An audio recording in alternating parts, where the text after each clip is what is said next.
নবীজি লাউ এবং গোশত একসাথে কেন খেতেন জানলে আপনি অবাক হয়ে যাবেন।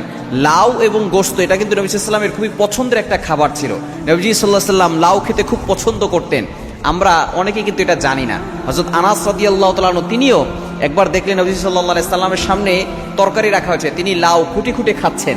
আনাস রাদিয়াল্লাহু তাআলা আনহু বলেন, সেদিন থেকে আমিও লাউ খেতে পছন্দ করা শুরু করেছি এবং আমার বাসায় সব সময় লাউ থাকতো।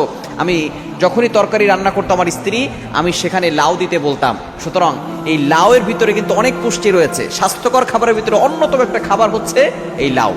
যেহেতু সামনে কোরবানি আসছে, আমরা অনেকেই কোরবানি বিশেষ করে গোশত খেয়ে থাকি।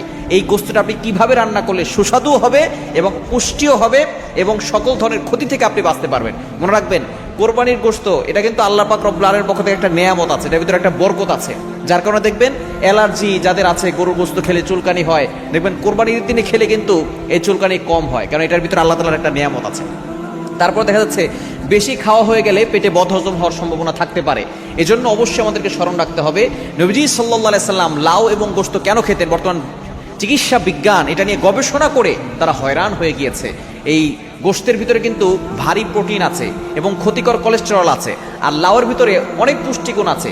যখন লাউ এবং গোশত একসাথে রান্না করা হয়, তখন এই গোশতের ভিতরে যে ক্ষতিকর কোলেস্টেরল আছে এগুলো লাউটা শেষ করে ফেলে। শুধু তাই নয়, এই লাউ আর গোশত একসাথে মিশে সেটা একটা সুস্বাদু খাবার হয় এবং এটা আপনার হজমে কোনো সমস্যা করবে না। এটা সুন্দরভাবে হজম হবে, হজমে সহায়ক হবে।